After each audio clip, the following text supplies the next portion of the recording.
ராமேஸ்வரத்தில் மீனவர்கள் ஆர்ப்பாட்டத்தில் பங்கேற்ற பின் திமுக எம்பி கனிமொழி செய்தியாளர்களை சந்தித்தார். அந்த காட்சிகளை தற்போது காணலாம்.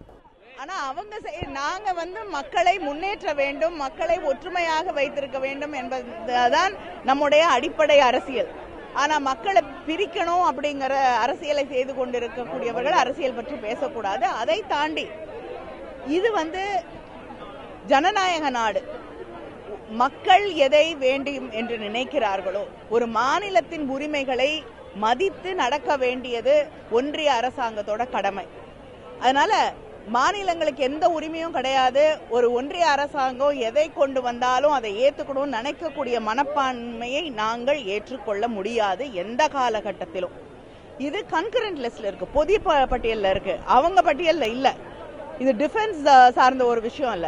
அதை அமைச்சர் அன்பு கூர்ந்து தயவு செய்து புரிந்து கொள்ள வேண்டும். பொதுப்பட்டியலுக்கும் மாநில பட்டியலுக்கும் அங்க ஒன்றிய அரசு பட்டியலுக்கும் இருக்கக்கூடிய வித்தியாசங்களை புரிந்து கொண்டு பொதுப்பட்டியலில் இருக்கக்கூடிய ஒன்று கல்வி, அதை நம்ம தொடர்ந்து மாநில பட்டியலுக்கு கொண்டு வர வேண்டும் என்று கோரிக்கை வைத்துக் கொண்டிருக்கிறோம். ஆனால் பொதுப்பட்டியலில் இருக்கக்கூடிய ஒரு விஷயத்துல மாநில அரசின் ஆலோசனை இல்லாமல் மாநில அரசு ஏற்றுக்கொள்ளாத ஒன்றை யாராலும் திணிக்க முடியாது. நம்ம கட்டக்கூடிய வரி பணத்துல நியாயமாக நம்முடைய பிள்ளைகள் படிக்க வேண்டும் என்பதற்காகத்தான் நிதி ஒதுக்கீடு கேட்கிறோம். அதை மறுக்கிறதுக்கு அவங்களுக்கு எந்த உரிமையும் கிடையாது. மொழி கொள்கை என்பது தமிழ்நாட்டு மக்கள் ரத்தம் சிந்தி பெற்றிருக்கக்கூடிய உரிமை.